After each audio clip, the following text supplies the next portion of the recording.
100 शब्द प्रति minute Hindi dictation start होगा 5 सेकंड बाद।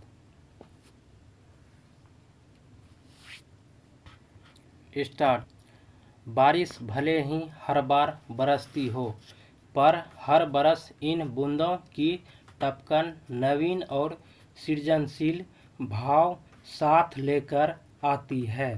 शुष्क होते मन जीवन की जड़ों तक भावनाओं की नमी पहुँचने लगती है। यकीनन प्रकृति के पात्र से ढुलती बहती तरलता व यह मौसम हमें कुदरत संग बहने का संदेश ही तो देता है। यह बहाव समझाता है कि जीवन में संघर्ष के बाद फिर आशाओं के अंकुरन की वेला आती है। तपिश भरी हवाओं का प्रवाह थमते ही हरियाली द्वार खटखटाने लगती है। बरखा की बूंदों से सिंचित सौंधी सुगंध से परिपूर्ण परिवेश की इस रुत की शीतलता का स्मृतियों से गहरा नाता है। बचपन और बरखा रानी का रिश्ता तो बाल कविताओं से लेकर कागज की कश्ती की धुन तक हर जगह मौजूद रहा है। इतना ही नहीं, मध्यम मध्यम बूंदाबांदी की रुंझुन में किसी बेटी के मन में लौट आता है।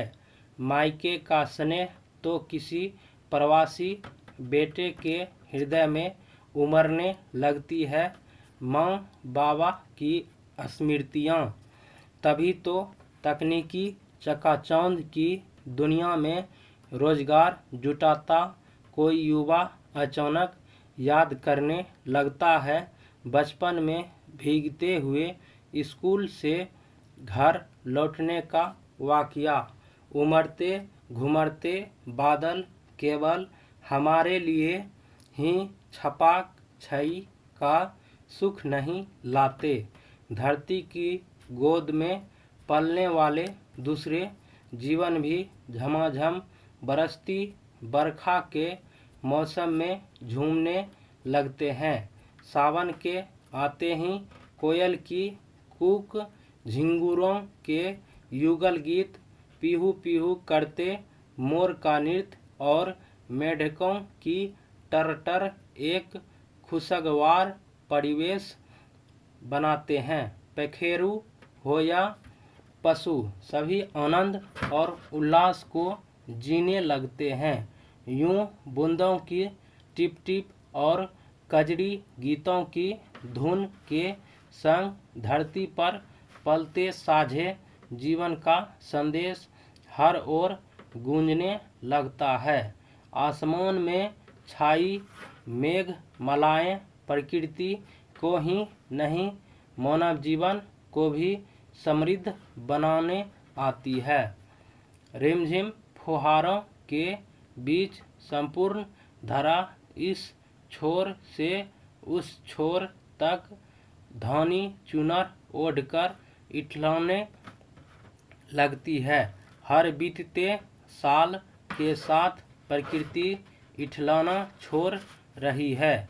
नदियाँ हरहराना भूल रही है। ताल तलैया आगे बढ़कर एक दूजे के गले नहीं लगते। तभी तो अपने रुष्ट स्वर में आपदा की दस्तक देकर प्रकृति का यह खिला खिला रूप अपनी पीड़ा भी दर्शाता है। कहीं भर भराकर गिरते पहाड़ और कटते दरख्त, जलते जंगल कुदरत के घाव बन कर सामने आते हैं, तो कहीं ठहरी सहमी सी नदियों का दर्द मुखर हो उठता है। सूखते जलाशय, नदी और पोखर प्रकृति संग जीने के लिए जरूरी संतुलन और साथ के मायने हमसे पूछते हैं।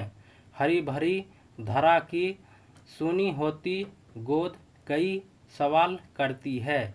यह जीवनदायिनी ऋतु स्तब्ध होकर हमारे स्वार्थ की पराकाष्ठा देखती है। कभी सूखे की चुप्पी तो कभी धारासार पानी बरसने का गर्जन तर्जन। लगता है जैसे बरसात के साथ धरा की पीड़ा और आक्रोश भी बरस